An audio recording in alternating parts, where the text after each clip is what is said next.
Oke, di video ini kita akan coba melakukan sebuah koneksi ke database Postgres, di mana sebelumnya kita mengkoneksikan dengan MySQL, dan saat ini di video ini kita akan coba melakukan bagaimana caranya mengkoneksikan ke database Postgres sama-sama menggunakan GORM ini. Jadi teman-teman bisa langsung unduh untuk driver Postgres-nya. Jadi bisa copy yang di sini dan tinggal ganti untuk MySQL-nya menjadi Postgres. Dan saya anggap teman-teman sudah menginstal database Postgres di laptop atau PC teman-teman. Jika belum, maka silahkan diinstal terlebih dahulu. Dan jika sudah, maka kita akan lanjut untuk menginstal drivernya.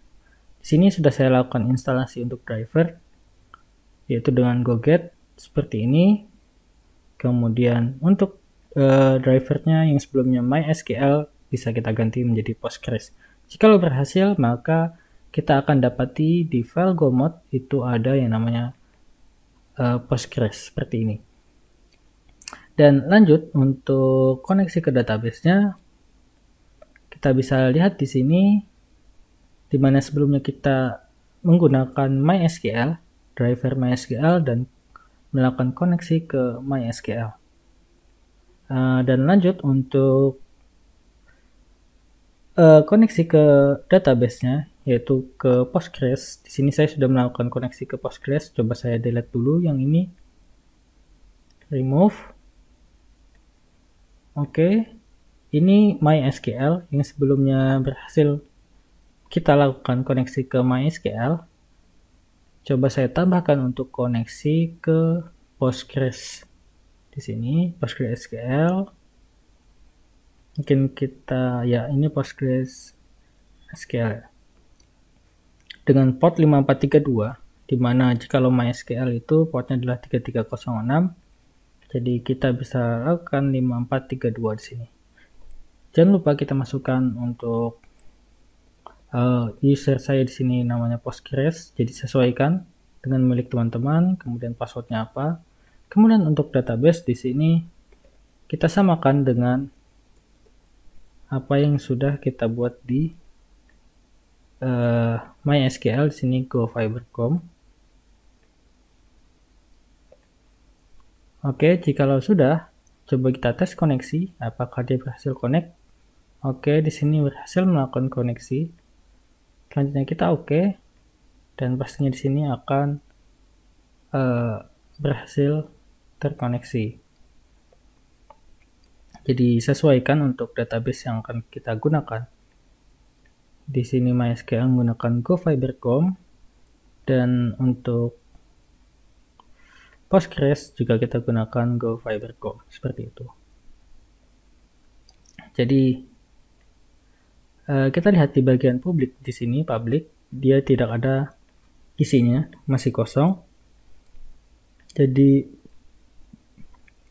coba kita duplikasi yang di sini, kemudian kita ganti untuk variabel konstanta di sini yang sebelumnya MySQL menjadi Postgres SQL seperti ini.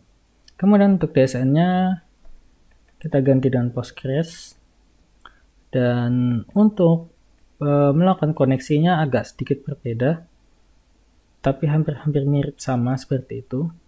Jadi saya sudah mencoba melakukannya, jadi saya gunakan seperti ini, di mana ini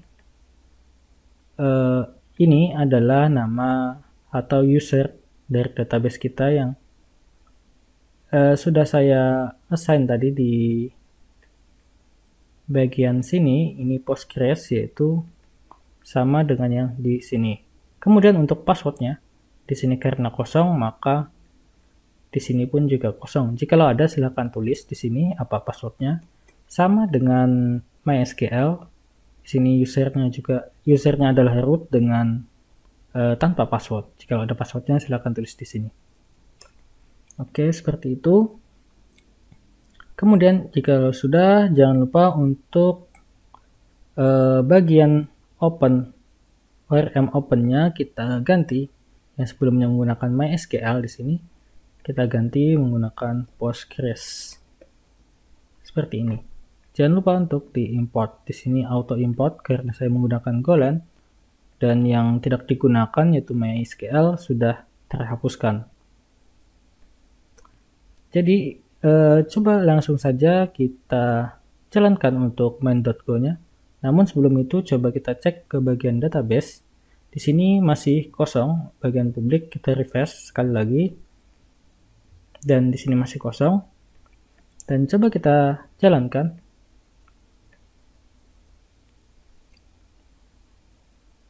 Baik, di sini berhasil jalan. Di sini sudah ada connected to database dan database migrated.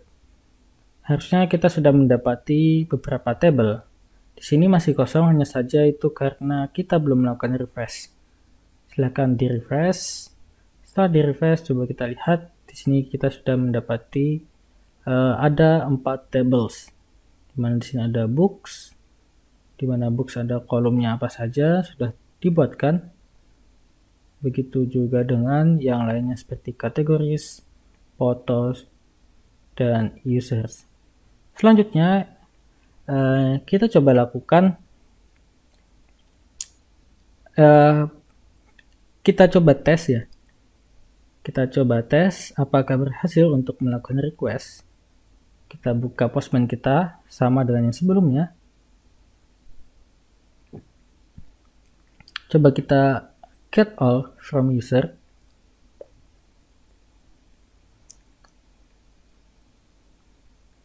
Kita send di sini. Oke, di sini unauthenticated, di mana untuk mengambil semua data user kita membutuhkan yang namanya token atau JWT token. Jadi kita harus melakukan out terlebih dahulu dan login sebagainya. Jadi kita buat dulu untuk data usernya. Kita bisa gunakan raw data JSON. Oh, di sini tidak ada, kosong.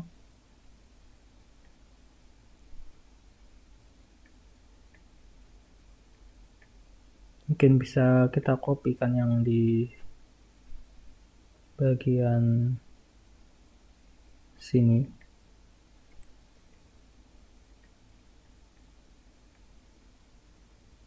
Raw JSON.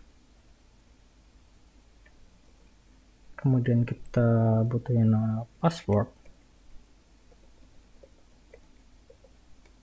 yaitu secret. Untuk login di sini kita membutuhkan yang namanya email. Coba kita kopikan di sini email.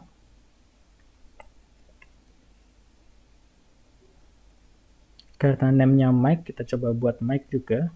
Kita save. Setelah kita send, apakah berhasil? Dan kita berhasil membuat satu buah data user. Selanjutnya kita coba lakukan login. Tentunya dengan nama Mike. Seperti ini, coba kita send, harusnya kita mendapatkan sebuah token. Nah, JWT token ini kita gunakan untuk melakukan sebuah request di bagian get all. Kita ganti untuk token yang ada di sini, kita pastekan. Ups, coba kita balik lagi. Kita ambil bagian sini. Kita copy. Kemudian kita paste, oke, sudah. Selanjutnya, coba kita lakukan request, send, dan kita dapati forbidden access. Kenapa kita dapati forbidden access? Coba.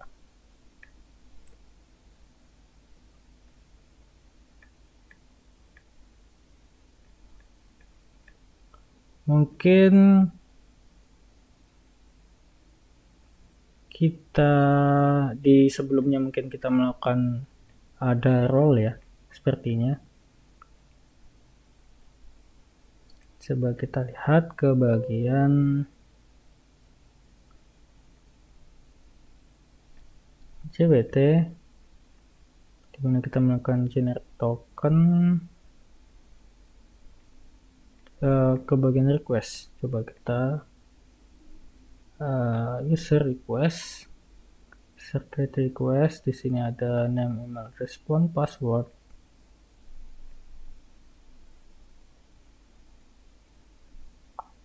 Ke bagian middleware. Di sini ada role admin.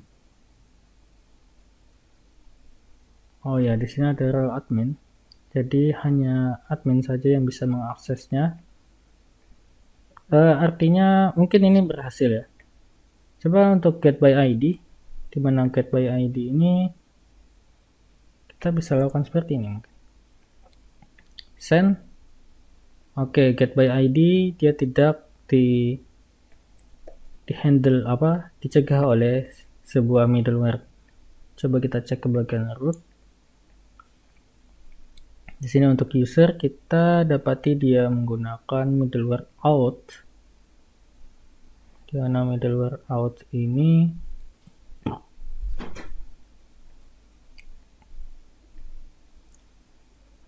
dia memvalidasi harus memiliki sebuah role admin. Oke. Jadi yang tidak ada middleware-nya bisa kita akses. Nah, seperti itu. Dan lanjut ke bagian bagian user sudah kita anggap semua sudah berjalan. Atau bisa kita ke bagian update by ID. Coba kita lihat untuk header, di sini kosong, tidak ada. Jadi coba kita lakukan seperti ini. Yang sebelumnya address-nya kita buat dia 123.123, maka coba kita ganti untuk bagian address. Di sini kita ganti menjadi alamat apa saja seperti ini. Coba kita send dan kita dapati alamat apa saja. Coba kita get by ID kembali, send, dan datanya sudah berubah. Kalau kita lihat ke bagian database di sini, tepatnya di bagian users, coba kita refresh, kita coba akses new query console, coba kita lakukan select bintang from users.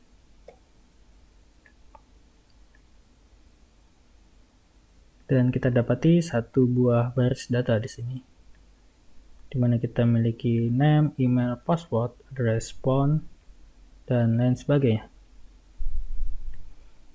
Oke, kita close dan coba kita lakukan delete data. Delete data untuk user 2, katakanlah harusnya kita user not found karena memang tidak ada user dengan ID 2, kemudian user dengan ID 1. Kita send dan user was deleted. Dimana jikalau kita coba cek kembali di get by ID, kita send harusnya user not found. Seperti itu. Jikalau kita cek ke bagian table, kita lihat isinya, yang mana sebelumnya deleted add-nya adalah null, maka di sini kembali terisi dengan sebuah timestamp. Jikalau kita ubah dia menjadi null, kalau kita set value-nya menjadi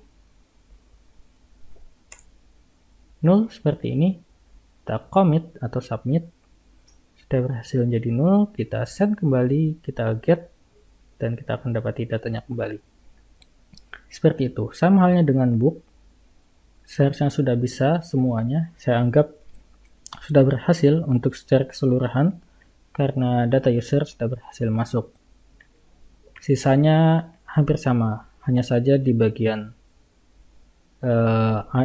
book dan foto itu ada yang namanya mengupload sebuah file seperti itu.